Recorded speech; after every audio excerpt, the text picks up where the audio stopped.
pangarap, ugali, saloobin, at sa marami pang bagay. Sa kabila ng maraming pagkakaiba, batid kong isa ang ating mitiin. Ang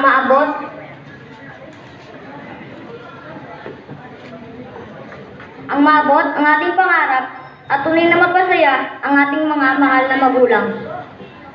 Bilang sukli sa mga guro at mga pagod sa 7 taong pag-aaral, gamitin natin sandata ang karunungang ikinintal sa ating puso. Iwaksi ang pagsuko sa mga hamon ng buhay. Imbes pagibayuhin ang pag-aalab at pagnanais na mais sa buhay, ang bawat gintong turo na naibahagi sa atin ng mga magulang at mga guro. Kaakibat ng kanilang sakripisyo ng paggabay, mahalin tulad sila sa isang nakasinding na kandila, sinunog ang sarili para mabigyan tayo ng liwanag. Magandang umaga po sa aming pinagpipitagang bisita, sa mahal naming punong guro, sa mahal naming mga guro, sa mahal naming mga magulang at kapwa ko kamag-aral. Ako po ay nagpapasalamat unang-una po sa ating Panginoon Diyos sa buhay na binigay niya sa akin at sa lahat ng pabor at biyaya na binigay niya sa amin. Sa Diyos po lahat ng papuri. Pangalawa po, ako ay nagpapasalamat sa aking mga magulang na hindi nagsasawa na suportahan ako sa lahat ng aking gawain at sinasali ang kompetisyon. Sa akin lolo at lola, tita at tito, maraming salamat po. Mama, papa at mga kapatid ko, love na love ko po kayo. Para sa inyo ito.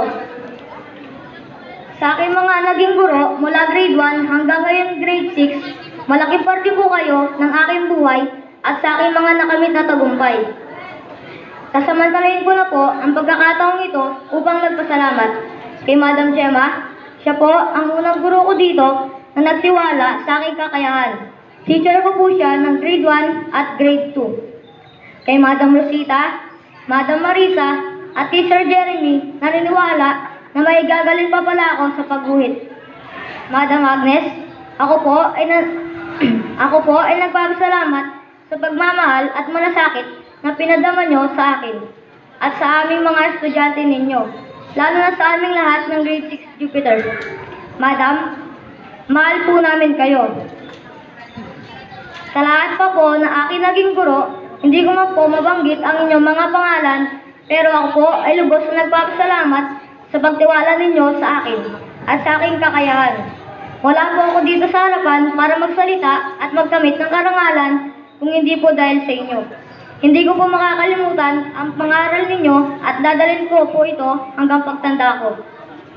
Masaya po ako at pinagmamalaki ko po na kayo ang aking mga naging guro. Maraming salamat din po sa aming punong guro na si Sir Elisayo Pangan. Dahil po sa inyo, patuloy na gumaganda ang aming paaralan. At maraming salamat din po sa pagsuporta ninyo sa bawat laban namin mga estudyante. Ipinagmamalaki ko po na ako ay nagtapos ng elementarya sa Matatalay Puno Elementary School.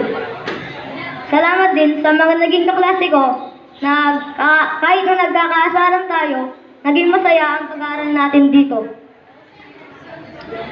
At lalo na sa mga naging kaibigan ko. Dahil sa araw-araw natin pagkikita, para na tayo magkakapatid. Ngayong araw na ito, ang araw ng aming pagtatapos ng elementarya, nakakalungkot po pero kailangan namin mag-move on. Saan man po ako mapuntang paaralan sa grade 7, daladala ko po ang pangalan ng paaralang ito at pinagmamalaki ko po, dito ako nanggaling. Sa mga kapwa ko kamag-aral, tuloy-tuloy ang laban, mas lalo pa natin pagbutihan para lahat tayong magtagumpay. At huwag kalimutan na laging manalangin. Isang araw, babalik po ako dito para mag-speech ulit, ngunit bilang isang bisita. Bilang isang matagumpay na arkitekto na nagmula sa Matatalay Puno Elementary School o baka isang presidente ng Pilipinas. Maraming salamat po muli and God bless us all.